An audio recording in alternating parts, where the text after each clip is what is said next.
হজরত ঈসা তাঁর দুজন সাহাবীর সামনে হাজির হলেন। তারা অবাক হয়ে অন্য সাহাবীদের নিকটে গেলেন। প্রভু যে কবর থেকে উঠেছেন একথা সত্য, শিমনের সাথে দেখা দিয়েছেন। রাস্তা দিয়ে যাওয়ার সময় আমরা তাকে চিনতে পারি। যখন তিনি রুটি ভেঙে দিলেন তখনই চিনলাম। ইমায়তে কি আশ্চর্য, তিনি সেখানে গেলেন।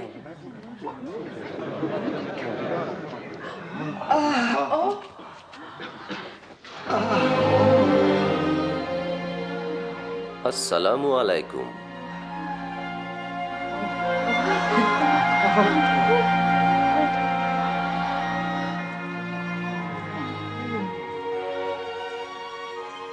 কেন অস্থির হচ্ছ?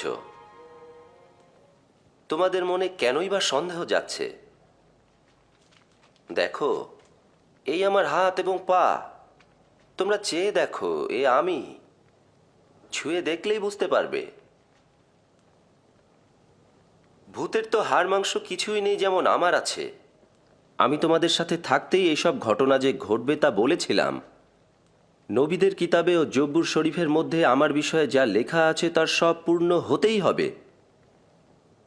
এই কথা লেখা আছে, মসীহকে দুঃখ পেতে হবে এবং তৃতীয় দিনে আবার জীবিত হয়ে উঠবেন, কেবল তারই নামে। সমস্ত জাতির কাছে মন পরিবর্তন এবং নাজাতের সুখবর প্রচার করা হবে। জেরুজালেম থেকে শুরু হবে। তোমরাই এই ঘটনার সাক্ষী। আমার পিতা যা দেবার ওয়াদা করেছেন তা আমি পাঠিয়ে দেব। তোমরা এখানেই অপেক্ষা করো যতক্ষণ পর্যন্ত বেহেশত থেকে শক্তি না পাও।